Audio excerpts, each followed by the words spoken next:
Bezrat Hashem, this week we're going to start Bezrat Hashem, the actual story, as opposed to last two shiurim. We were talking about how more the introduction to the story, which Rebbe Nachman says that he said the story on the way, Baderech. So the Rebbe says, Ona va'omar, he answered and he said, Baderech siparti ma'isa. So we spoke about what that means. Baderech, shekom misha yishamea, whoever heard the story, hayli hear tshuva v'zohi. I just want to make one small nekuda. The Rebbe Nachman writes, hayli hear tshuva. L'maisa, why doesn't the Rebbe just say that he did tshuva from the story? Why does the Rebbe just say that he had a thought of doing tshuva? That seems like something's lacking. Should have said that from the story he did a complete tshuva. One person woke up and he saw what he has to do. The answer is, there's a Gemara in Kiddushin. It says, if somebody goes over to a woman, a man goes over to a woman, it says, I'm being mekadesh you on the almanas, on the t'nai, on that what, that I'm a tzaddik. So the Gemara says, she is mikudeshes. The question is, maybe he's not a tzaddik. So the answer is that the fact is, we take it upon it, the fact that he said that I'm a tzaddik, that he already had a mind to do tshuva and he's considered a tzaddik. So we see the strength, and the Zohar Kodesh says the same thing. If somebody has a thought of doing tshuva, and then he's nifter, he's on the level of he did tshuva, and he left the world with tshuva. Ferish Zohar Kodesh. Ma'aseh from the Gemara and Zohar, you see that the Hirat Tshuva is tremendous. I just want to make the nekuda that Rebbe Nachman writes Hirat Tshuva, because Rebbe Nachman is saying the Hirat Tshuva itself is huge. Because the Ma'aseh we see from the Gemara itself, that Ishal could be Mukudeshes, and the other part, that the Zohar says Beferish.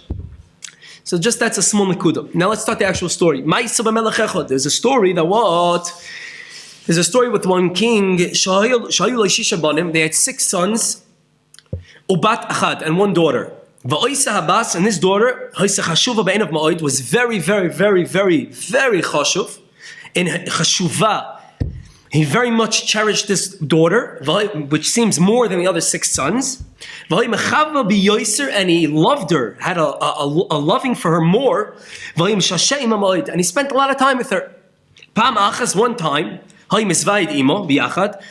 had she went to the chamber, to the king's chamber, to her father, to spend time with each other. On a certain day, and he became angry with her. And the king threw from his mouth, meaning he said something, a harsh words, dibur, that the no good, the Rebbe Nachman says in Yiddish, which means in Hebrew, and well in English, it means that, like he says, that the no good should take you. At night, this Bat Melech went to her room, in the morning, they didn't know where she was. She disappeared. And her father was very, very much pained by this. And he went and looked and searched for her here and there. So this first small keta, this first small part of the story, there's many, many questions here. First of all, first question, the biggest of all, is what in the world's going on over here? That in itself is a question. But I had a few questions that we have to discuss, and I'm going to say a few questions. I'm going to ask a few questions here, but we're going to discuss only one of the questions in the actual shiur, and then the next year we're going to tackle the other questions. One of the questions is obviously, who's the king? Right? The second question is, who's the daughter? What is the king? What's the daughter? We saw Rebbe Nachman doesn't just say regular stories. The third question is, it doesn't say why he got upset at her. It just says that he got upset at her, and he said that the no good should take you. So one question is, who's the king? The second one, who's the daughter? The third question is, what did he get upset about? Rebbe Nachman gives no hint. And the third question is, what did the Rebbe Nachman mean when he writes that the king said that the no good should take you? These are a few questions that we'd like to discuss about this small part of the beginning of the story. Now, I'd like to discuss mostly we're going to discuss right now is who the king is and why he got upset. We're not really going to discuss what the daughter is. We're just going to give a little hint of that. But the main thing in this shiur is going to be what is the king and what was the cause of his anger. So obviously, Pashat, who is the king? The king is Melech Machia Melech Kadosh Baruch Hu, the Rebbeinu Shalom, king of the universe, king of everywhere, king of everything. Now, so what's going on here? Rebbeinu Shalom got upset. First of all, we know that Rebbeinu Shalom doesn't get upset, even though it says in the Torah that he gets upset. But the Rambam and all the Rishonim and everywhere the Gemara says, it doesn't mean that he really gets upset. Hashem doesn't have any bad midos. Doesn't have any midos. He's beyond all the midos. He's one. He's everything. So what do you mean he got upset? The second thing is, really, and if he did get upset, there is such a thing. What was this? What was Hashem upset about? The answer is like this. Rabbeinu is bringing us a tremendous yisoid, a foundation of the secrets of the creation of the world. When Hashem created this world that we're in. When Hashem created this world, it says in the Chazal, in the Gemaras and Zohar and everywhere, Rebbe Nachman created this world he had a plan. It says that in the beginning, he thought about creating this world with midas adin, harsh judgment. Then Hashem realized that the world wouldn't be able to exist with harsh judgment. So he was a meshatif, he brought together and he brought another hanaga, another way of leading this world with rachmanas, and he made the world of a mix. Dinim and rachmanas, like we see in the world today. Sometimes people go through tremendous difficulties, and sometimes people are very happy. The difficulties in midas adin, and the harsh things are midas adin, and the beautiful days where everybody's holly jolly, well, everything's good, is midas harachamim. Now, the question comes like this. I'll push the question. If Hashem, we just said, never gets angry, right? So what are we saying? So we're saying it's not that he really got angry. Broiges means when Hashem created the world, he wanted to create the world with midas adin, which is judgment. It's not anger. It just means it's like anger, but it's not. It's judgment. And then he added on midas harachamim. The shaila is, if a Kosh Baruch Hu is not like a human being every single day, he forgets every 4 seconds. Well, first of all, who is he? What is he? What's he doing? Hashem is achtus, pshitus. Hashem is complete. So what do you mean Hashem thought about creating the world through judgment and then switched it and made it together? Hashem doesn't make mistakes. Hashem doesn't make a mistake like, oh, let me do this, but you know what? It's not going to work out. Hashem knows everything from beforehand. So what's going on? What do you mean? He created the world to do through din and then switched it. There's no switching by Hashem. By human beings, there's switching. We're going to leave this question on the side for a second, and we're going to explain. The question is like this. What is midas adin? What does it mean that Rebbe Nachman want to create the world for midas adin, that the Chazal says?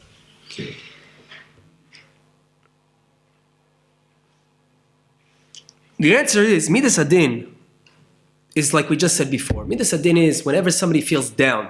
Midas adin is really when somebody's angry, when somebody's sad, when somebody's confused. All the midos that a person, it's called tzimtzum. It means a person feels closed off. Why does he feel closed off? Because he feels that Hashem's not shining on him. That's called midas adin. Midas adin is when Hashem is not looking at you. What does that mean, not looking? We know that there's a pasuk. Obviously, it doesn't mean Hashem doesn't look, but it says Hashem, He's meir His or of it onto your face. Meir panov. That means when midas harachamim and midas adin essentially means, midas adin is when Hashem is not being meir His or ein sof onto the person, and midas harachamim is when He is. So essentially, the Rebbe Nachman wanted to create the world where it's such a dark tzimtzum, and Hashem understood, Ki'ilu understood, because that was the whole question. What do you mean he understood, and then he switched his mind? And then he saw that the world has to have some sort of gilui, of a revelation of God in the world. And that's the revelation that people feel many times. And many times they don't feel that. That's the midas adin and midas harachamim. So we have, till now, we have the Rebbe Nachman, the broiges, which in the story the king got upset. It doesn't mean he got upset. It means that Rebbe Nachman wanted to create the world through midas adin, which represents judgment. And that judgment is where there's no gilui, there's no revelation of God on this world, which is a very difficult world. But then he saw the world wouldn't be able to exist. So he had to bring in two of the midos, two characteristics. One is judgment and one is rachmim, which is pity, which is, like we said, one where he's shining his light on the world and one that isn't. And we know how difficult it is when he's not shining his light. We feel like there's no point of living. What's going on? What are we doing here? So if Hashem did that in the first place like that, the world wouldn't be able to exist. Now, the question was, what do you mean Hashem switches his mind? So the question stands as of now. Now, we have to understand there's a different question. The question is, why in the first place did Hashem want to create the world in pain? Why does Hashem want to create the world with Yisurim? Why does Hashem not want to just create the world where it's all revelation of God? It's all great. Why does everybody, this one parnasa, he has no money. This one, his wife, the issues in the house. This one, he has issues mentally. This one has no this one this. Everybody's going through so much, especially now in Ikvus and Mashiach, in the times of Mashiach, where we know Mashiach is mamash, is already through the door. He's here. We just have to wait a few more moments. What in the world is going on? Why did Hashem want to do this? Why did Hashem want to create such a, it seems so terrible sometimes. God can do anything, and Hashem, we know He can do anything, because you see that I don't have to say it, we know Hashem can do anything. So if Hashem can do anything, why is it so difficult? Before we answer this question, and the Ramchal, by the way, the Ramchal, from the biggest Mukubalim, that Vilna Gaon one time said that if I was alive in the times of Ramchal, the Ramchal lived about 100 years before the Vilna Gaon, I would walk from, the Vilna Gaon lived in Lithuania. The Ramchal was in Italy. He would walk on he would crawl on his knees the other side of the world just to hear one shiur of the Ramchal. That was the holiness of Ramchal. Mukubalim write, by the way, that Ramchal had the neshama of Mashiach ben Yosef. This is what the Mukubalim write. Now, so we have a question over here like this. We had two questions. Does Hashem change His mind? And second of all, why does Hashem even create the world with Midas Adin in the first place? Why isn't it just beautiful right away? Before we even answer this second question even, we're going to go to a third question. The third question is a famous question because it's the number one question that's on everybody's mind. Why did God create the world in the first place? So the Arizal asks this question, basically the Zohar asks this question. The Zohar doesn't ask as a question, he mentions it, but the Arizal asks the question in his Sefer Pri Eitz Chaim, from Chaim Vital, the student who wrote it, and he says the answer is like this. The answer is, Hashem is complete in His midot. Hashem is one. Hashem is good, the perfection of good. We know today, if somebody is good to himself only, then he's not good, he's a selfish person. He's not a good person. So good is not that you're able to do good, that you actually do good. So Zokta Darizal, the Rebbe Nachman created this world because He wanted it to do good. He wanted to give His good to others. That's why He created the whole creation. Now, people think it's only for Jews. It's wrong. Hashem wanted to give good to the whole creation. Yes, there are levels.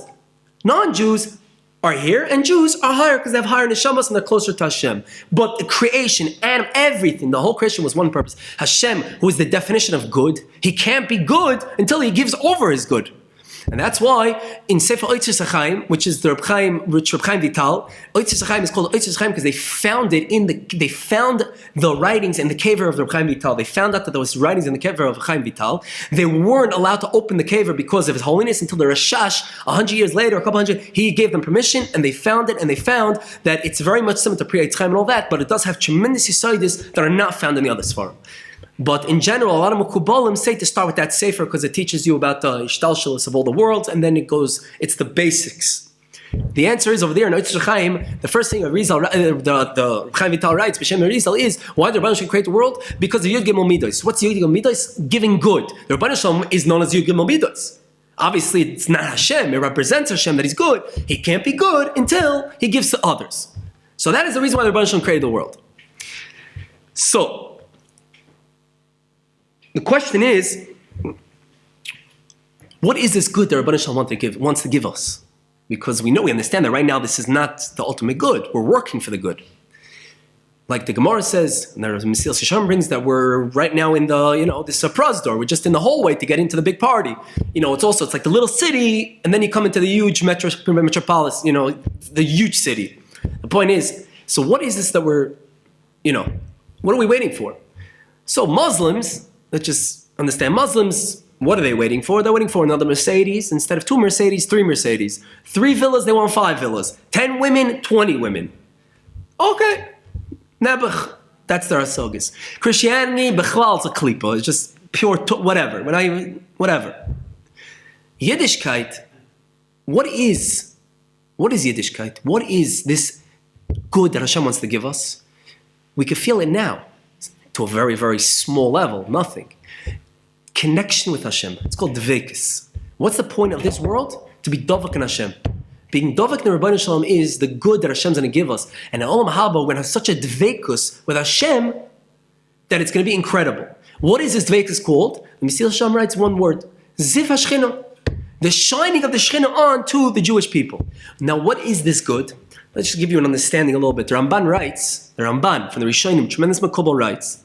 Everybody knows Al Shas, the Ramban wrote tremendous on Kabbalah. Ramban writes, Al Torah, I forgot where it is, but this Ramban is brought down in other Svarim, that to understand a little bit, obviously it's not given on this, to just understand on a superficial level of what the pleasure of being with Hashem is, 1 second, that one little spark of the Shechina that we feel, which is the little dveikus, which is nothing compared to what we're really going to feel, 1 second of that is equal to, if you took Adam Arishan, the first person on this world, till this generation with all the people, let's say 200 billion people have lived throughout the creation from the beginning till now. Each person lived from one day, once the first second he left the mother's womb, until 120. You took all the pleasures in the world that the person did or could do, put them all together, all these pleasures of every person and all the 200 billion people of 120 years, it wouldn't even equal to 1 second of the pleasure of Olam Haba. And not just it wouldn't be equal, it's not even equal to Ein Sof, the pleasure. Can a person even understand that? A person can't, nothing. It's just nothing. No tzaddik can understand that. That's the ayin lo yirasa, that it says in Pasuk that no eye has seen. It's from the highest spheres. There's 10 spheres. The world's built of 10 spheres. And Olam Haba is the highest 3 spheres, Chachma Bina Das, which is called Gar, Gimel Rishonis. It's in Kabbalah, but it's the highest level. You have no idea what this is. That is the good that Hashem wants to give us. Not Mercedes, not money, because if it was that now, then I would just give up. Like, what's the point of that? Just more from what here, more up there. Tvekas Hashem is something that you have no idea what it is. You just want it, and your neshama wants it. That is the good. Now, Lamaisel, so we're saying that Midas HaRachamim, when the Rebbe Nachman created the world, the Midas HaDin and Midas HaRachamim, that's how he created the world. We asked the question, why did he create the world? To give us good. And we just explained a little bit about what this good is. And that's the Eitz Chaim says, that's what the Mesilas Yesharim also writes. In the first, Bir Choyves HaOyla, why a person in this world? Because Hashem wants to give him good. Now, the question is, sometimes, so really, like this, hold on 1 second. So we said, so what is Midas Hadin? Midas Hadin is Midas HaRachamim, when Hashem is lighting us up, meaning with His or, and Midas Hadin is when it's darkness, spiritual darkness. Tzadikim. Take something like Rebbe Nachman, Moshe Rabbeinu, Shimon Bar Yochai, Arizal, Baal Shem Tov, Rebbe Nachman, the tzadikim amitim, plus all the other ones, and Sof, tremendous tzadikim. When they have a hester upon him, they still have the aura of Hashem. A tzaddik, why is a tzaddik not, it doesn't, even when it seems dark, he pushes on. Because he sees Hashem in the darkness also. Rav Nachman says this. Rav Nachman writes in one of his Torahs that everything that happens in this world is really just tzirufei of oisius, of the Torah, that these oisius are built in certain ways, and that's how the result is from the tzur of the oisius. A tzaddik, instead of seeing the tzur of oisius this way, so when it's bad, he sees the tzur of oisius this way. But what does he see? He sees oisius, he sees Yud Kei Vav Kei, he sees Hashem. In the end, he's still seeing Hashem. He's able to go on. Us human being, I don't see Hashem when it's dark. I barely see Hashem when it's light. So when it's dark, what's going on? I don't see anything. But a tzaddik, he sees Hashem no matter where, because he just sees the Isis in a different way. So he understands the Isis brings down this way, Midas Hadin, Midas HaRachamim. So that is the Yesod, what Midas Hadin, Midas HaRachamim, and that's the Yesod why Hashem created the world in the first place. Now, and that's the famous story. Somebody came to the Magnum Mizrich and he asked him, what does it mean, somebody not to always be happy, not to see bad? So he said, go to Rebbe Zusha. Zusha, his student. He sent him to the shul. Zusha is sitting there and he's learning. And they asked Zusha, Rebbe Zusha, but then Zusha, but the Heilige Rebbe Zusha, says to him, when you're bad, how do you stay happy? He turns to me and says, bad? He said, I never saw bad in my life. I never witnessed bad. They couldn't understand. Then they realized that's why the Magen Mizrich sent them to him. Because a tzaddik doesn't see any bad, because it's all Hashem. There is no bad in this world. No bad comes down. There's Hastorah. The Hastorah is based on different Tzuruf Oisius. They just see Hashem. Yeah, that is the koich of a tzaddik. It's incredible. A tzaddik sees everything just Hashem. Even when it's the darkest of times. Question is like this. So we just said, we answered the question why Hashem created the world, to give us good. What about the first question? The second question, actually. The second question was, so why did Hashem create pain and tsar? And each of one of us in this room, day to day, go through such tsar and so many yisurim, so many. Why did Hashem do it at all? Hashem can create the world beautiful from the beginning, head start. Everything's nice, beautiful, everything. If He created the world to give good, so then do what you wanted to do. It seems like you're not doing what you want to do, chas v'shalom, but Hashem doesn't make mistakes. So what's going on here? Why did He create punishment? It seems like everybody's like, God, why are you punishing me?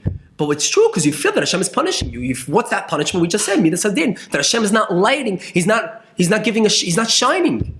You don't feel Hashem shine on you. Right? The answer is like this. The Ramchal says a tremendous yisoid in Derech Hashem, and he says it in his other Sfarim. Ramchal wrote many Sfarim that people don't even know. He wrote tens and tens of Sfarim. This yisoid, he goes around a lot. The Ramchal writes, the Rebbe Nachman knew, according to his wisdom, that it's a wisdom that's lost. What does it mean lost? Not lost. It's impossible for a human being to understand this wisdom, because essentially any human being can always ask, why did Hashem do it this? Why did Hashem create the world through the Torah instead of this? You can always ask, why did Hashem do this way instead of that way? If Hashem could do everything, why did He do it specifically this way? Why did He create only men and women? Why isn't there a third type of thing? Hey, your mind can go racing. What's the simple answer? Hashem, of course He can. But He knew, according to His wisdom, ultimate wisdom, which is Ein Sof, He understood that the world that He created in order to give us good would be best according to this way. So the answer is, why did Hashem create the world with midas hadin? Because He knew that this way would be the best way to give us good. Question is, this good? When is this good? This good is an Olam Haba. The Ramchal says, a chidush here, a yisoid, that when a person goes through suffering, he has to understand, why is he going through this suffering? Because this suffering is only building his Olam Haba greater. Hashem knew that if a person would go through the suffering, why did Hashem create the world? Right? To give good. So the question is, why didn't you give good right away? The answer is, what the Zohar says is because we shouldn't have embarrassed bread. We shouldn't come and just get something without working for it. So somebody asks a question, so why did Hashem create it that we wouldn't be embarrassed? The same answer, because Hashem knew, according to His wisdom, that there would be a huge difference at the end of the day. What would be the difference? The difference between a person working for his schar and what's the working? That when he's down here and he's in B'tzimtzum and it's dark and he's fighting with his wife and he's fighting with his boss and he's this and he's that and endless, and probably all of above each person's having in his life, because nobody's perfect, we make mistakes, that will build his schar and Olam Haba endless greater. But only Hashem can understand it, because we can't understand, because we could just say, why did Hashem create it? The answer is, it doesn't matter. Hashem understood according to His wisdom, this is the way it is, and this is the best way to create the world.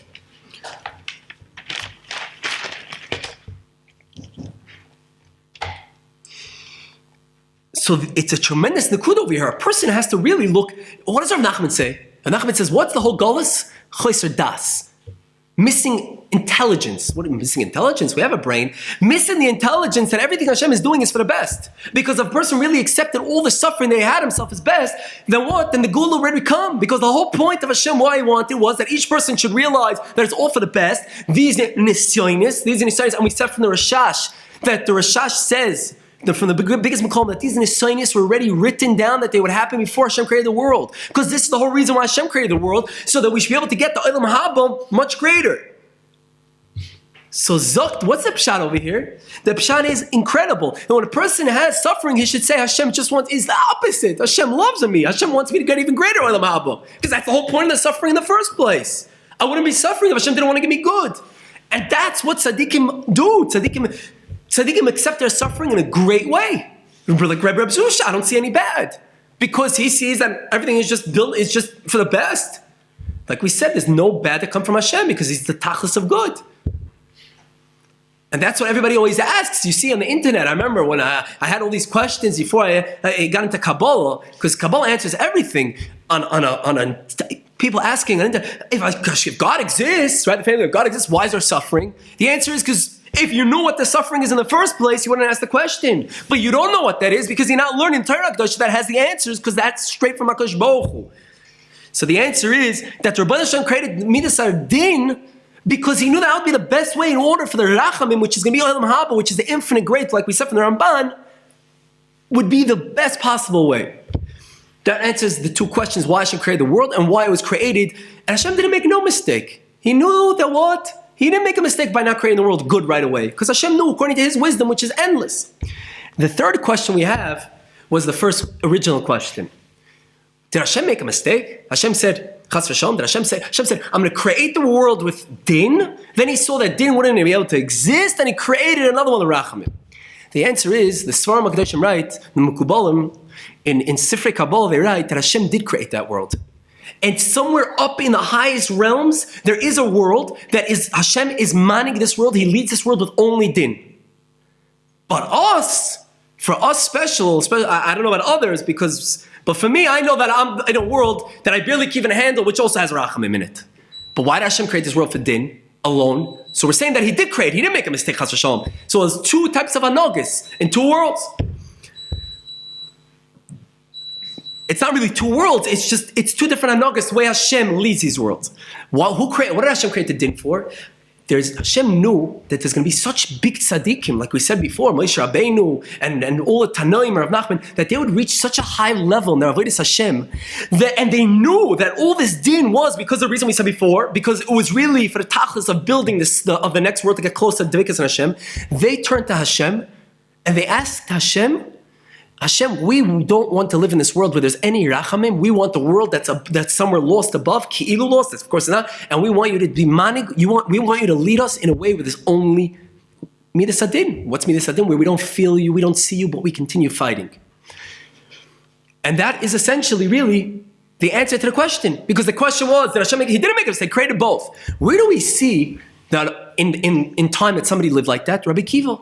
Rabbi Kiva had one of the most vicious deaths, right? He had a death that was incredibly, incredibly painful.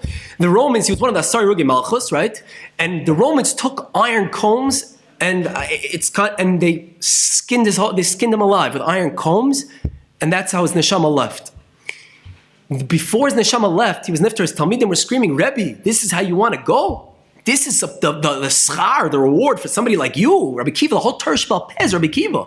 We give a whole shiur who Rabbi Kiva was. Like Gemara's in Shabbos. This is the schar reward. And Rabbi Kiva said, you don't understand. My whole life I was begging for this. My whole life I was begging Hashem that I should go in a place where there's such midas hadin, I should still say Shema Yisrael, Hashem Elokeinu, Hashem Echad, and be nifter. That what Hashem, even though I don't see you and it's din, like that world that we just said that tzaddikim want. And that's why he ended his life, Shema Yisrael, Hashem Elokeinu, Hashem Echad, in that type of way. What else? Who else? Student of Rebbe Kiva. Who was a student of Rebbe Kiva? Reb Shimon Bar Yochai, who wrote the Zohar. How did Rashbi get the Zohar? How did he get all the tikkun Zohar? He was in a cave for 13 years. Do you understand what that means? And do you know how he was in a cave? He couldn't learn because he didn't have clothes. And it's usher to learn against your erva, which if your intimate parts are open and are revealed. They dug a bar, and they didn't just go in the pit, and then they refilled it with sand until here. For 13 years. That in fact, when he left the bar, his friend, his brother-in-law, Pinchas ben Yair, famous Tana, came to him and cried, and the tears went into his arms, and he started screaming from pain because his skin was open, cuts and wounds from all the sand, the dryness. What did he say? Because of that suffering of midas hadin that he did, what happened? He got the tikkun Zohar, which all that we talk about is based on the Zohar. Who else? Midas hadin? His son, Rabbi Elazar. Rabbi Elazar also was in there with him. Do you know that Elazar left the cave? He went back to his wife. Every night his wife had to redress 60 sheets because of all the pus that came out of all of his cuts and wounds. That until one time she came up and she wanted to redress all the bandages, and she heard him say, this is incredible, Yisurim, my beloved Yisurim, my beloved pain and everything, please come, I'm waiting for you. That means he wanted to live like this. In a midas hadin, a world where there's only midas hadin. That what happened? She ran to her father's house. She said, I don't need this. She thought that he wanted the pain. I'm not going to deal with this. You know what happened? In Shemayim, they brought somebody else. She came back and he said, no. You didn't understand the hugeness of the schus. The huge schus this is that I'm taking my yisurim and you're bandaging them up. And also, who else do you see if you assume? David HaMelech, Rebbe Nachman, Rav Nosson, Baal Shem Tov, everybody, all the big tzaddikim, because they want midas hadin where there's no shining of Hashem in it. That is a tzaddik. So us, when we're living, at least me, when I'm living in a world of midas hadin, I should understand that to live that yes, I'm suffering. I'm not going to lie, but I'm not suffering like these tzaddikim. I'm not in a cave for 13 years. But what? When you do have the suffering, to realize that it's the reward that Hashem loves you. You know what happens? Where does the nachash, the snake, the sitrach, where does he get all his koach from? From the darkness, right? It says when Hashem's not lighting, the sitrach comes. What does he come with? You know what he starts saying? How do you know? Somebody was telling me, the best thing sitrach comes with? How do you know you're Jewish? Maybe not even Jewish. Right? How do you know you're even Jewish? Your mother, maybe not even Jewish. Maybe she's not Jewish. Maybe somebody's lying to you. Maybe you're adopted. He comes with everything. Maybe there is no God. Maybe there's. When does he come? When you're in the high spheres. You just laugh at him. All of a sudden, when it's dark, you start getting those anxiety spells and panic attack. Maybe he's right. Maybe it's this. Maybe it's that. And everybody starts going crazy. But if a person realizes that those times is the best time for him, because that's when he's going to get the biggest thing, then that a person will accept everything from the love of Hashem. And Bezrat Hashem, we should be zoiche be'emet, Bezrat Hashem, to be always accept everything from Hashem with love. And the break is that Hashem was the minas adim, but it was all for the best, and it's always for the best. Toda Rabba, Bezrat Hashem, we should be zoiche.